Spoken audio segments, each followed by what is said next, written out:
हमारा इतिहास अनेक ऐसी घटनाओं से भरा है जो आज भी हमारे जीवन में सही और सटीक साबित होती हैं। आज की मेरी कहानी भी इतिहास के एक पन्ने से ली गई है। इस कहानी में कैसे सुदामा जी ने अपने ब्रह्म ज्ञान के जरिए पूरी सृष्टि को निर्धन होने से बचाया है, जिसका शीर्षक है ज्ञानी सुदामा का ज्ञान।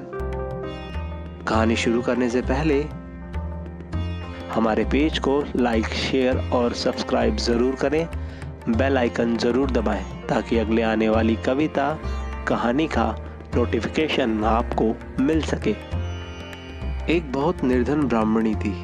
वह भिक्षा मांगकर अपना जीवन यापन करती थी। एक बार उस ब्राह्मणी को 5 दिन तक भिक्षा नहीं मिली। वह रोज पानी पीकर और भगवान का नाम लेकर सो जाती थी। छठे दिन उसे भिक्षा में 2 मुट्ठी चने मिले। कुटिया पहुंचते पहुंचते रात हो गई थी।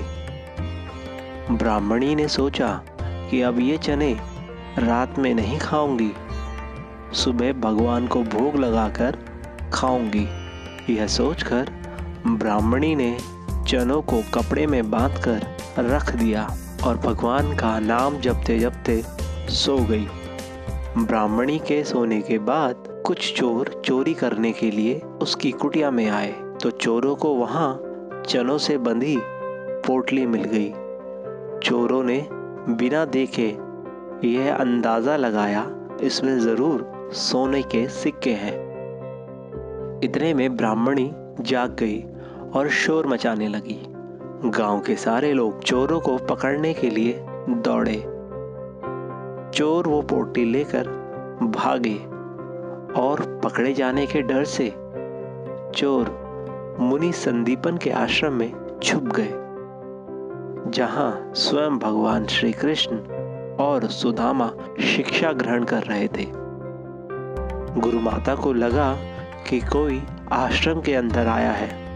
गुरु माता देखने के लिए आगे बढ़ी तो चोर डर गए और आश्रम से भागते समय चोरों से वो पोटली वहीं छूट गई। दूसरी तरफ भूख से व्याकुल ब्राह्मणी ने जब जाना कि उसकी पोटली चोर चुरा के ले गए हैं तो ब्राह्मणी ने श्राप दिया, मुझ दीन असहाय के जो भी चने खाएगा वो दरिद्र हो जाएगा।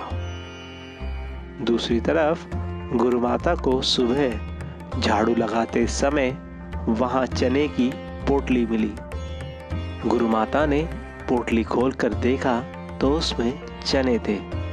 सुदामा जी और श्री कृष्ण भगवान जंगल से लकड़ी लेने के लिए जा रहे थे। रोज की तरह गुरु माता ने वह चने पोटली में बांधकर सुदामा को दे दी और कहा, बेटा जब वन में भूख लगे तो दोनों खा लेना।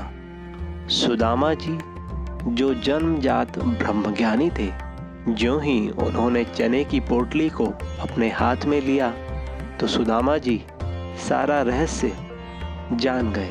सुदामा ने सोचा, गुरु माता ने कहा है कि ये चने दोनों लोग बांट कर खा लेना, लेकिन अगर ये चने भगवान श्री कृष्ण ने खा लिए तो सारी सृष्टि दरिद्र हो जाएगी। मैं ये चने स्वयं खा लूंगा। और सुदामा जी ने दरिद्रता का श्राप खुद पर ले लिया, लेकिन अपने मित्र को एक दाना तक नहीं दिया। इस तरह सुदामा जी ने सारे चने स्वयं खाकर पूरी सृष्टि को अपने ज्ञान से दरिद्र होने से बचा लिया। आपको मेरी कहानी कैसे लगी हमें कमेंट बॉक्स में लिखना न भूलें। हमारे पेज को लाइक, शेयर और सब्सक्राइब जरूर करें। बेल आइकन जरूर दबाएं ताकि अगले आने वाली कविता कहानी का नोटिफिकेशन आपको मिल सके। धन्यवाद।